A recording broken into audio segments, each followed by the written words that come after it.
Hello and welcome to the YouTube channel of mprugs.com. My name is Mike. I'm the moderator in a series of videos that is all about handmade carpets from around the world.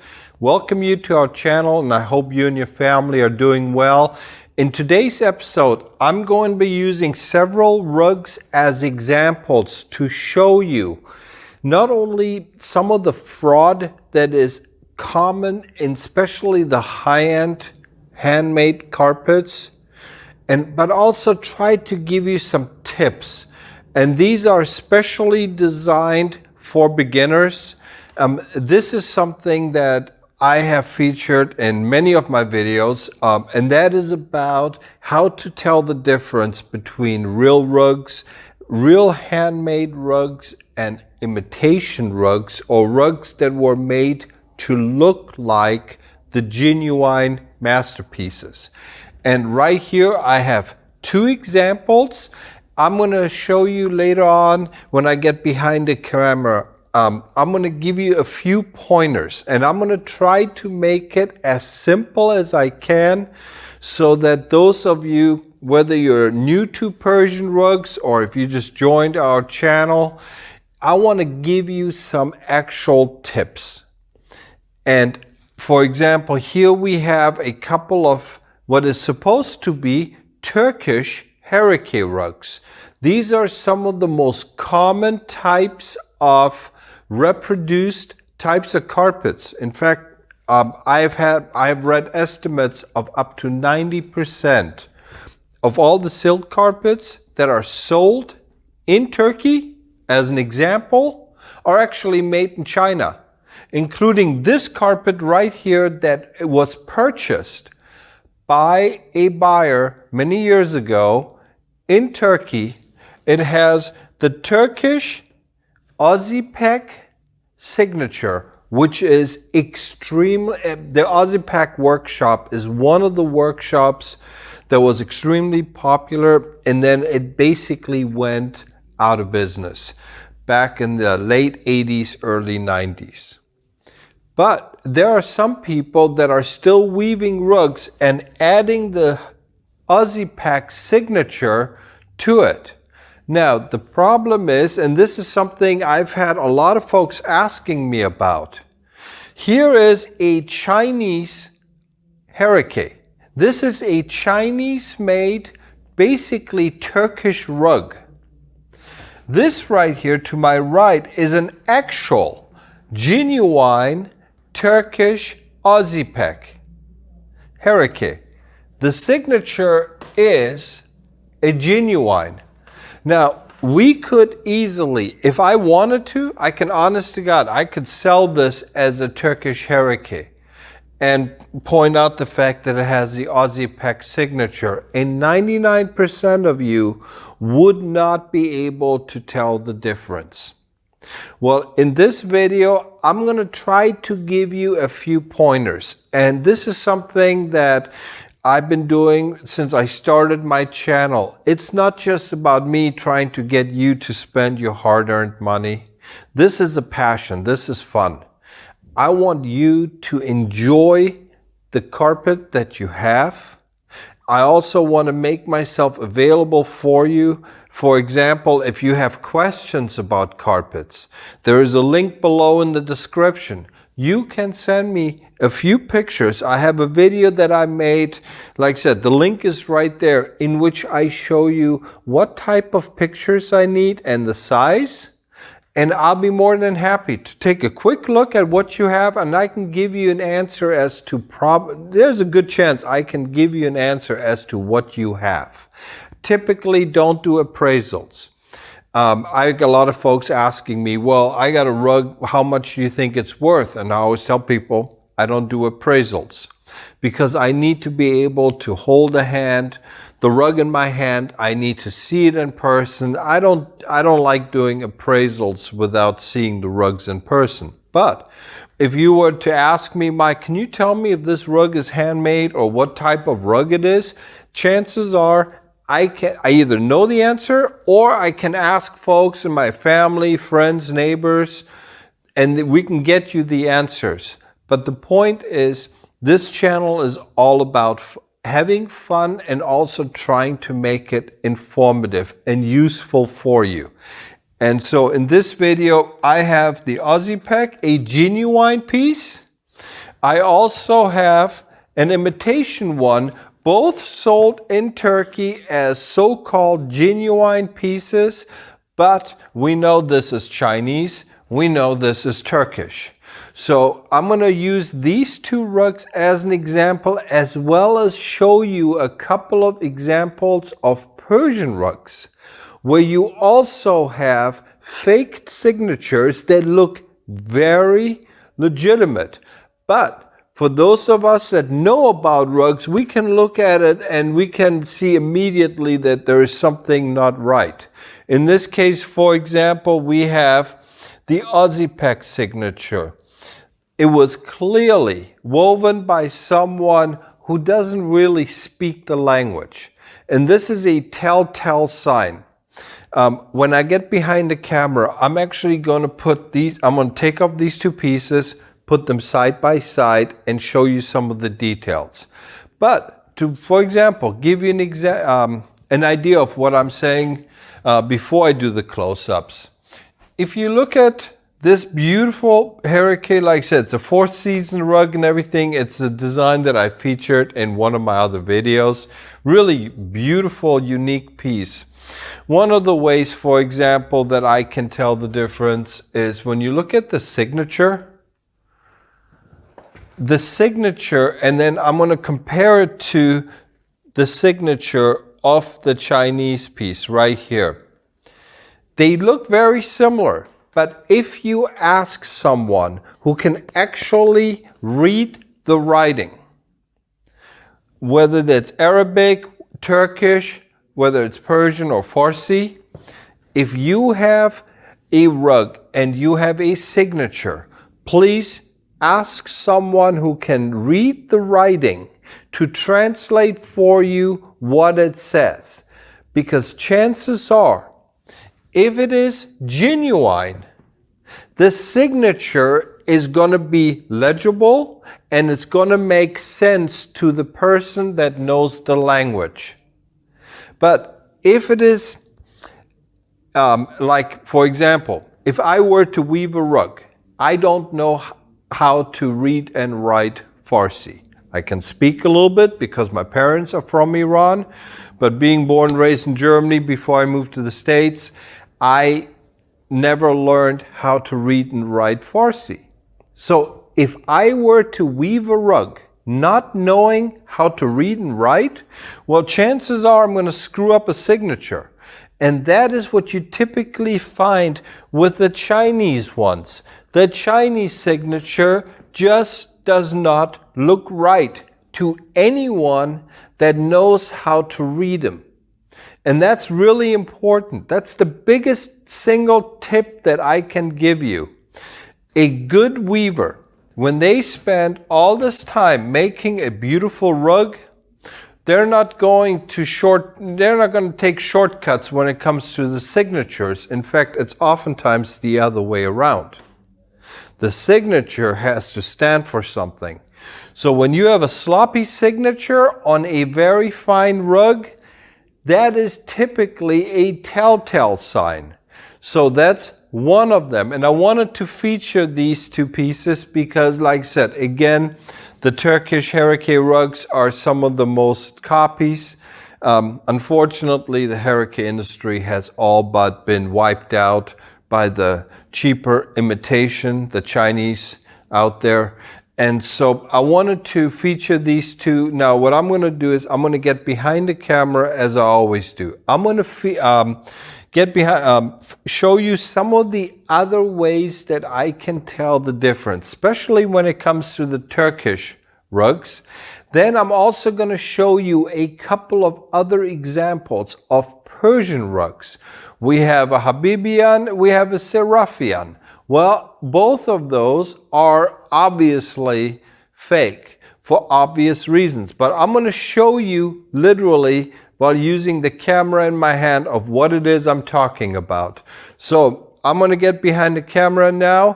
For those of you who like our channel, if you like the information, this is all about Persian rugs. I try to bring about 1 or 2 videos a week. Some of the videos involve different types of rugs where I talk about the origin, the designs, how they're made. Sometimes I feature rugs that are viewers, like yourself. I have people who watch our videos or they visit our website at mprugs.com and they have questions about a rug that they may own.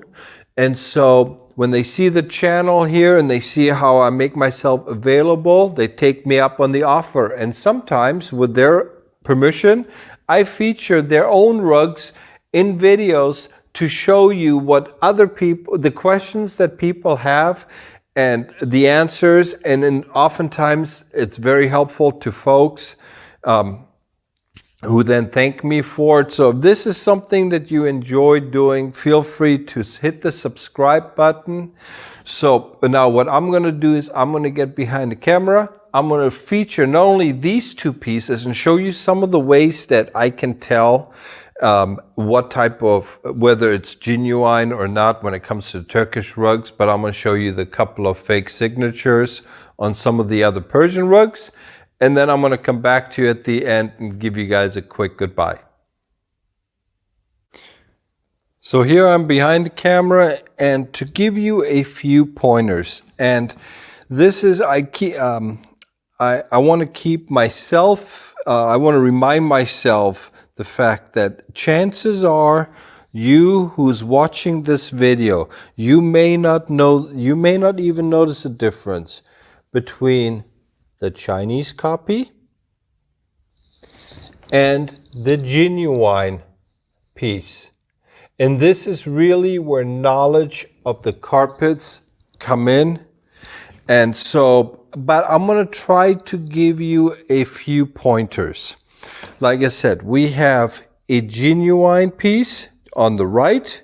We have a copy, this is a Chinese copy on the left. I'm also going to show you later on a quick example of a popular Nain Persian rug that has one of the most famous signatures, the Nain rugs, the Habibian signature and Serafian. I'm going to show you 2 signatures, both also fake, and explain to you a little bit. But this is mainly about the Turkish Hereke rugs. And so basically, I chose these 2 pieces because they have the same signature. And so instead of using different types, I thought I'm going to show you 2 actual ones so you can see them side by side. But when I look at pictures, and I'm just going to put this beautiful piece aside because this is a 1313 quality. So we're talking 13 knots per centimeter. This is this is an over-the-top type of piece. This is something that has close to 1,000 knots per square inch. And to me, it wouldn't be right to compare a 1010 quality to a 1313 quality.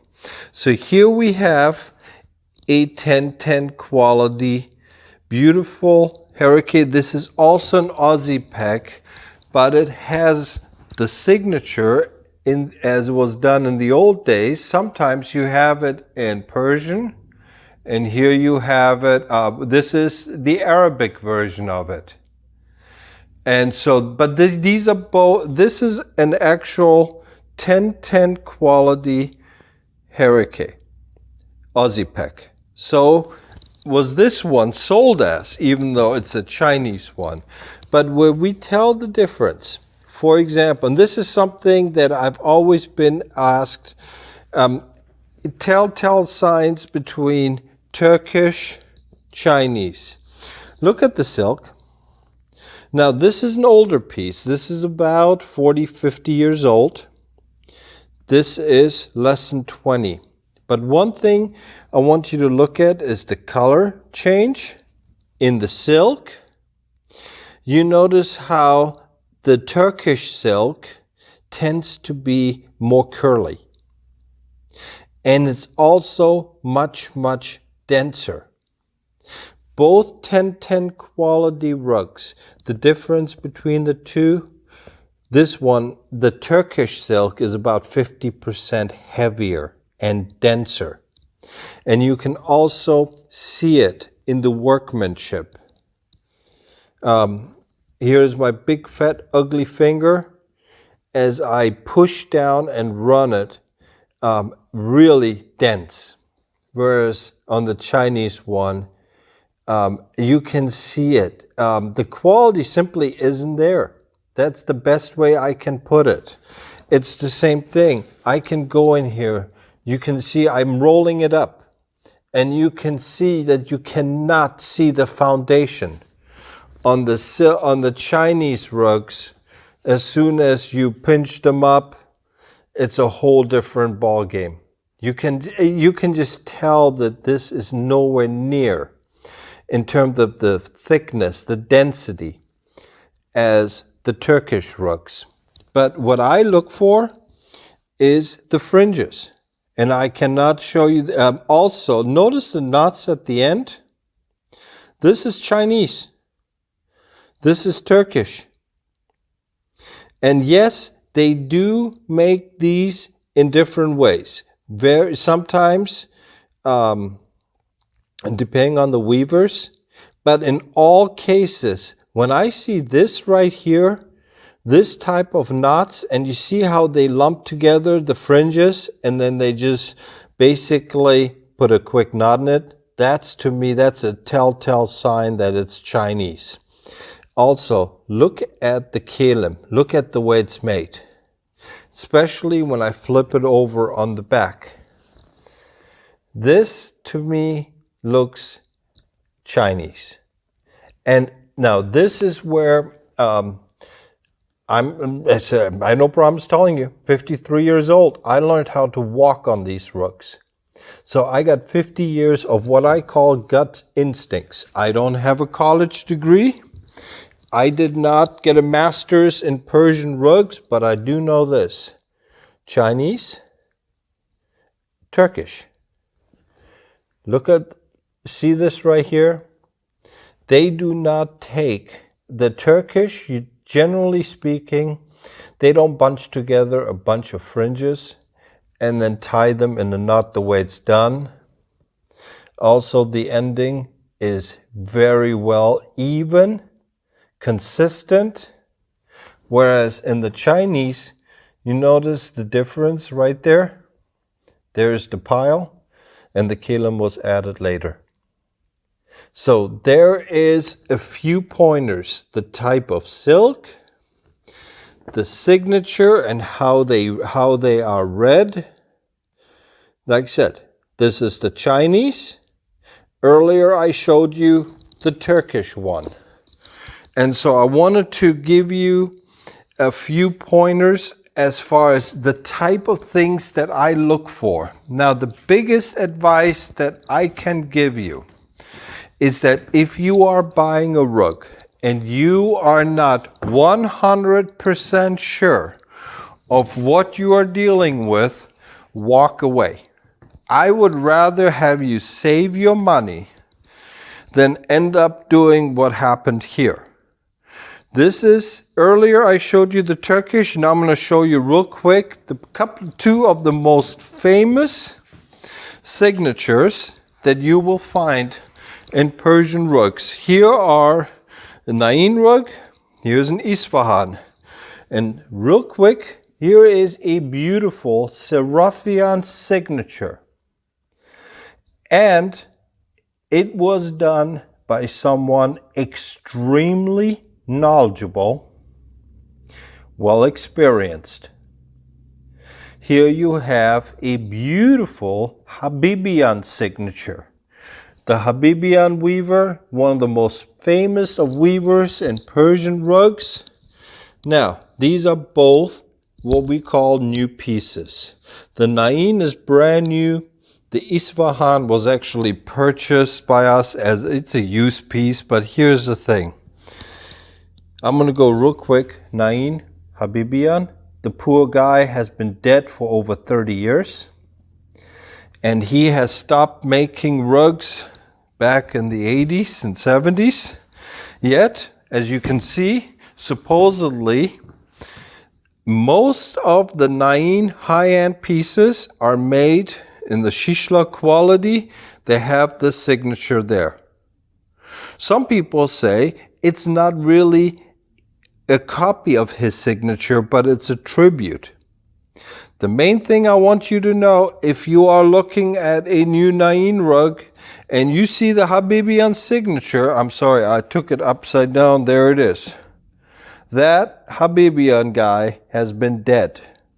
And if someone is selling it to you as a Habibian, he or she, the seller, better have one heck of a documentation that it is the real thing, because a real one would be like a Picasso. Then here you have a Serafian, or supposedly that is what the owner thought it was. But here's the thing. You look at the signature and it's absolutely beautiful. Then you look at the rug itself, and this is absolutely 100% a pile of rubbish.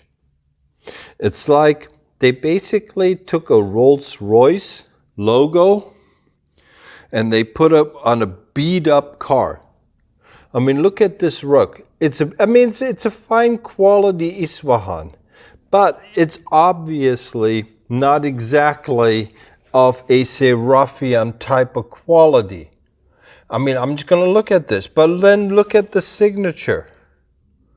Here is the back of it, and here's the front of it. Now, if I were just to take a picture of this right here and send it to the Serafian family, there's a good chance they're going to come back and say, oh yeah, this could be real. Because some of the weavers who specialize, they actually taught themselves how to copy and how to add the signatures, especially to the Isfahan rugs, because Isfahan rugs have a tradition of coming with kelims. So you simply take a rug where there is a kelim and you weave in the signature. It's really, really important that you double check the Serafian signatures. That's why I'm not a big fan. I'm just seeing so many copies of them that I try not to even really deal with them too much.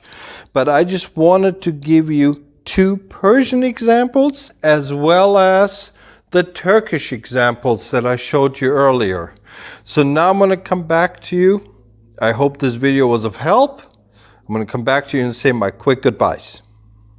I hope you enjoyed this video about the difference between the real and the fake handmade carpets. Again, if you like our channel, feel free to hit that subscribe button. If you have questions, please put them in the comments section or visit us at mprugs.com.